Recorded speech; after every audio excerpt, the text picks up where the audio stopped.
Okay, this is Keith and Dave's second movie on Road to Infinity War, The Incredible Hulk.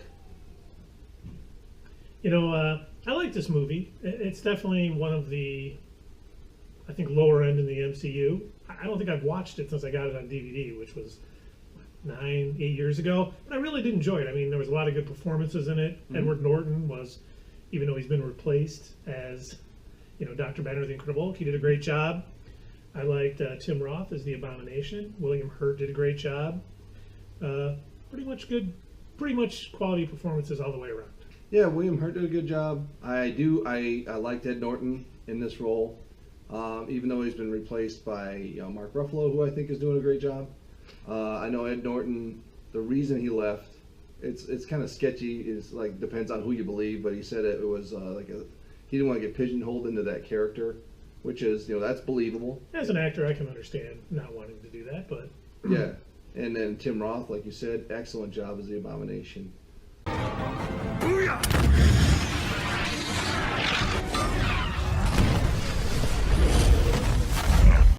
And one thing I did like was that they covered the origin story within the opening credits, so that you didn't have to go over that again because everybody knows that story, and they covered it, and they did various flashbacks throughout the movie, which is a really great idea. So we didn't have to bore us, and they had another.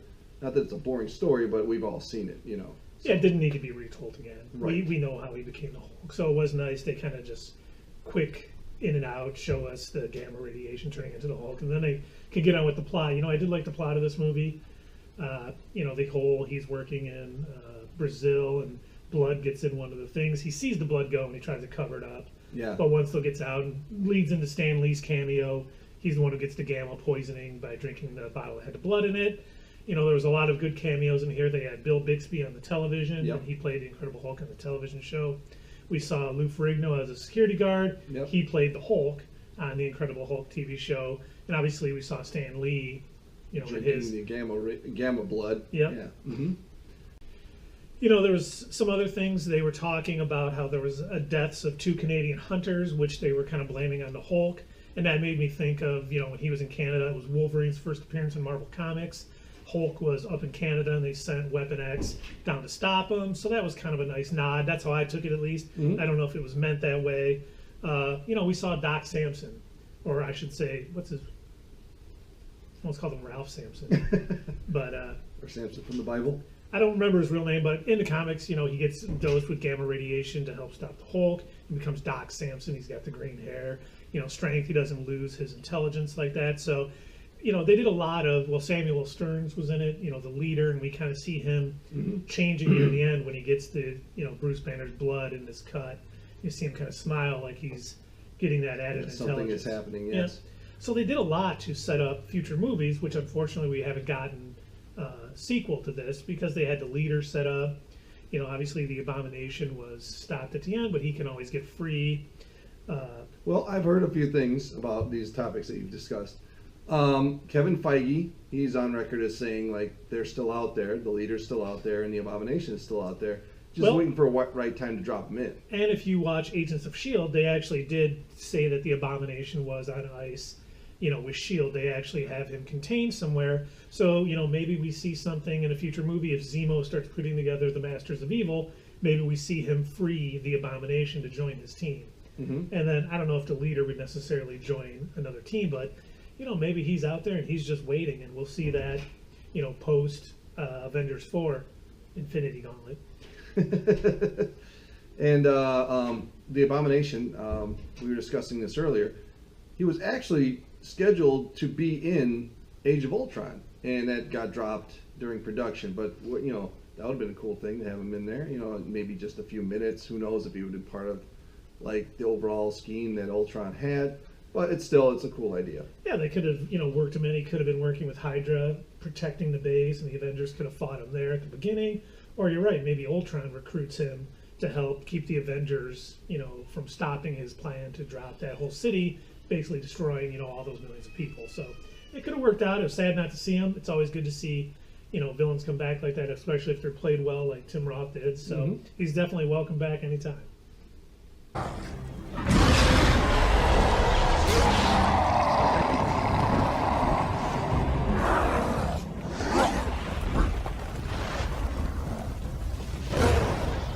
okay. It's okay.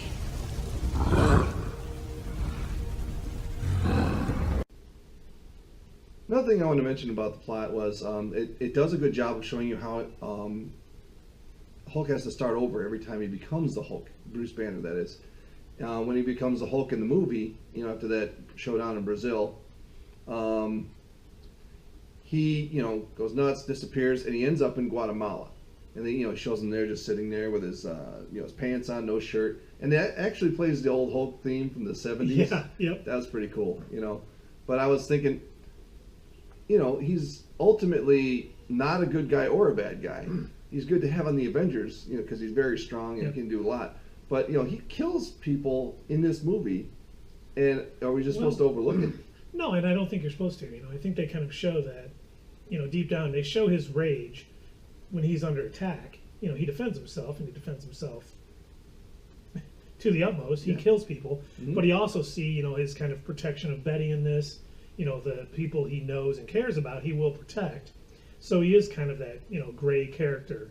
He isn't, Captain America goody-goody, always save everybody and do that sort of thing. Mm-hmm. So it's a unique character. I like the way they, played it off in this movie. You kind of see, Dr. Edward Norton's character have PTSD a little bit from all the things that, him being attacked as the Hulk and things. So it really, played off well. I kind of liked how they did it. And, when you're talking about him always showing up somewhere new after the transformation, at the end, after the fight in Harlem, he's up in British Columbia once again, in Canada. Yep, and I kept thinking, too, that, it'd be a great scene in the Hulk 2, if he's still there, he could fight a Wendigo. That they showed up in the X-Men, and the Hulk's fought him quite a bit, and he's like just kind of a giant monster again, but sort of snow-based. It'd be interesting to me. I always think of those things as I'm watching. Well, and another thing, like in the very ending scene where he opens his eyes, and it's not the very ending scene, there's the post-credit scene that's before the credits. Yes. With Tony Stark. But when he opens his eyes, he's got the breathing technique, and he opens up and he smiles. That's like when he going into the Avengers, he's like, here's my secret, I'm always angry. Yep. That's where he learned how to do it. So that's kind of cool foreshadowing within that movie. Yeah, the Avengers took that scene and used it to explain, how he can just turn into the Hulk whenever he wants. I think that was really well done. Once again, Marvel has done a good job of keeping continuity between their movies, and that was just another good example of that. Yeah, they're good storytellers. A couple other things that was in this movie that kind of going along with continuity.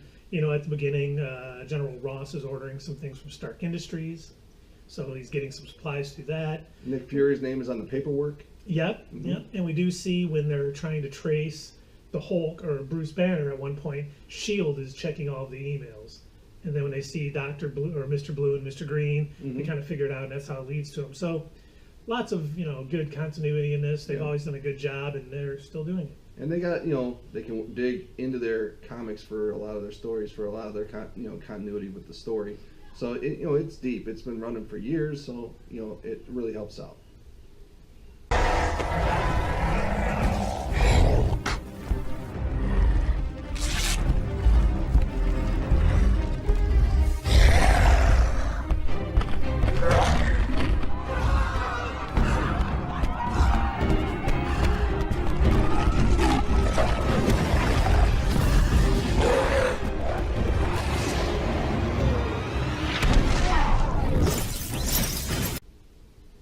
And the non-post-credit scene, the scene that was before the credits with Tony Stark coming into the bar where General Ross is, talking about putting a team together, kind of carrying forward that same from the post-credit scene from Iron Man with Nick Fury putting the Avengers together. So, wasn't the best post-credit scene, but it was still a post-credit scene. It was. That was the least Tony Starkish I've ever seen him play Tony Stark, but it was still good. Yeah.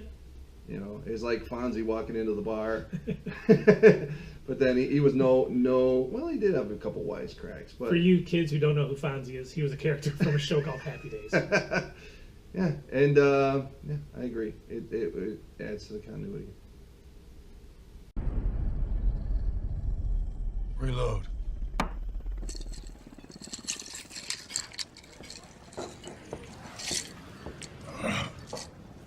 Reload.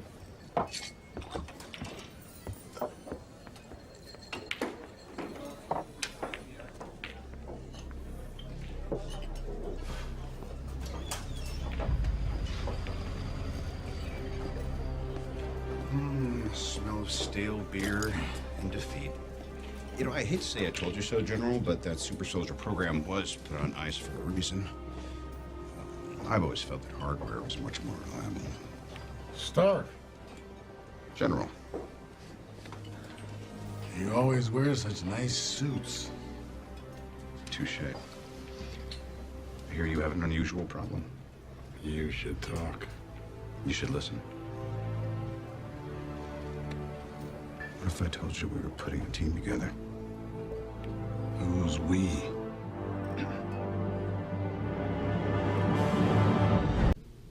All right, and don't forget to join us next week as we continue the road to Infinity War with Iron Man 2. All right. Don't forget to subscribe and hit the like button, and of course, hit the little bell that notifies you when we've made a post so you can watch it.